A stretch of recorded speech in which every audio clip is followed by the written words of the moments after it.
ছেলে একটি মেয়ে আছে তার আপন ভাই বোন কিন্তু প্রেম কইরা মানে মেসেঞ্জারে প্রেম কইরা কিন্তু চলে আয়া পড়ছে। ভাই বোন সম্পর্কে কিন্তু শালারা অবৈধ কামে লিপ্ত হইয়া শালারা কাজে বসে যেন বিয়ে করেছে আজকে ধোঁয়াটা আজকে গুলি করে মারা গেছে। আচ্ছা তারা ইনকে যদি ধমক দিছে তাহলে একটু গাই করি যে আচ্ছা ওই তোমরা যে প্রেম ক্লাব যে আছে মেসেঞ্জারে প্রেম করছো তোমরা আছে কোনদিন ভিডিও করে তুমি অর্ধেক নাই ছোট তুই ভিডিও শুট কর কি করে মুখের মধ্যে একটা সর মানো আমার ছোট বড় নয় মিশিং স্টাইল দিবার চাস দেখা হয়নি। আমি অনেকবার চেষ্টা করছি যে ভিডিও কলে কথা বলি কিন্তু সে কখনো আর কি कहीं और जाके अपनी गांड मराइए। ওই মেয়ে তোর একটু লজ্জা শরম নাই তুই যদি নিজে ভাইটা বিয়ে করে যে সামাইনে যে বইরেছ যে তোর একটু লজ্জা নাই? ঠিক বলেছো।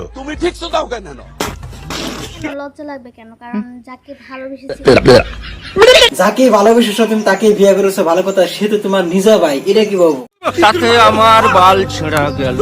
জিজ্ঞেস করছি কিন্তু সে আসলে আমাদের যখন ঠিকানাগুলো মানে আচ্ছা যা কথা করছে তোরা এই মুহূর্তে তোরা ডিভোর্স দিতে পারবি না কথা দি এটা আমরা যেহেতু বিয়ে করছি, এখন আমরা বিয়ে করতে যেহেতু করছি, এটা তো আমরা ডিভোর্স দেওয়ার জন্য বিয়ে করি। ডিভোর্স দেওয়ার জন্য বিয়ে করে শালা তোরা যেটা কাম করছে এটা কি তোরা কি ঠিক করে থাকি? তো আমরা ভাই বোনই হই আর যেটা হই আমাদের বিয়ে হয়ে গেছে। बहन जो सारे मिलके हमको पागल बना रहे हैं मादर चौथ के बच्चे। তো আর তোমাকে দুজনকে একটা অনুরোধ করলাম যে তোমরা গ্রাম ছেড়ে চলে যাও, কারণ গ্রামের চেয়ারম্যান মেম্বাররা না তোমার জুতার মালা পরে তোমার ঘুরাবো, ওই থেকে তুমি যাওয়াটা ভালো। আমার ভুল হচ্ছে ক্ষমা করে দেন। এই কুত্তে তুই কথা খেলে তোর ক্ষমা নাই।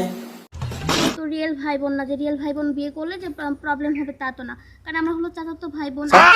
আচ্ছা চাচা তো ভাই বোন মানে আপনি এতক্ষণ যা বলছেন কি বলবো, প্রিয় দর্শক মানুষ কথা নিচ্ছে বলে নামা হারে করে ভিউসের জন্য নিজে ভাই বোন গুলো পরিচয় দিয়ে ভিডিও বানিয়ে এলো তাও ভিউস নাকি, তো আমরা তো সব তো দেখলাম। এটা সমাধান হয়ে গেছে, আমরা খুব ভালো আছি দুই ফ্যামিলি মিলে। আসবেন আমরা যেন ভালো থাকি। আচ্ছা প্রাণ খুলে দোয়া করলাম তোমরা বাইসে তো সিরা খালো সিরা খাই গেলাম, আমি গেলাম।